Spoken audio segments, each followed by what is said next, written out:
Curious nga si Joy sa mga sinasabi nga nitong si Farah nung naroroon siya sa kulungan dahil pilipilit niya talaga na siyang umano itong si Lucy at inago umano nitong si Farah ang kanyang katawan kaya ang taong nakikita nila ngayon ay hindi siya kundi itong si Farah. Kaya naman na nagawang mag-imbestiga nitong si Joyce at malalaman nga niya ang mga kakaibang kilos nitong si Lucy. Napansin nga ni Joyce ang biglaang pagbabago nitong si Lucy sa kanyang harapan. Unang-una, tinawag siya na Besh instead na Bru. At nahulog ang susi. Ang ginamit niya na pagkuha ay ang kanang kamay. Ang alam niya si Lucy ay kaliwite. Sa kanyang pagsisisiyasat ay matutuklasan niya. Ito ngang si Aling Belin ay kausap nga nitong si Lucy at tinawag pang nanay.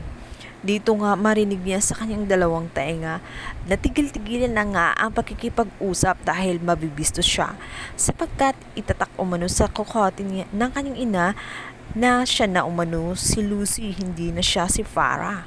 Ayaw ni Farah na tumawag nga itong si Aling Belen sa kanya. Nais niya na siya lang ang tumawag nang sa ganun hindi sila mabibisto.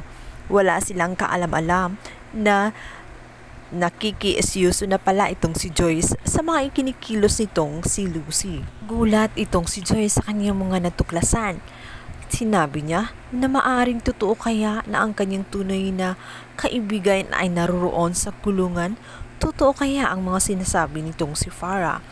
At upang mapatunayan talaga kung hindi nga talaga siya nagkakamali sa kanyang mga hinala, isa pang bagay na tanging si Lucy lang ang nakakaalam ang nais niyang kumpirma kung talagang totoo ang sinasabi nitong si Farah.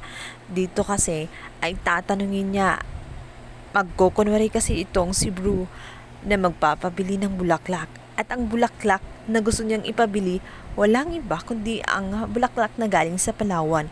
Hindi agad niya sinasabi ang bulaklak. Nais niya na manggagaling sa mga bibig nitong si Lucy. Naisip niya kasi na imposibleng makalimutan ni Lucy ang pangalan ng bulaklak na iyon sapagkat yun ang paborito niyang bulaklak nung nasa bahay ampunan pa lang siya. At ipinagtataka nga niya pagkat katakatakang hindi man lang naalala nitong si Lucy ang naturang bulaklak na iyon. Dito na nga niya nakumpirma na talagang hindi siya ang totoo niyang kaibigan sapagkat hindi niya alam ang mga bagay na nangyayari sa mga nakaraan.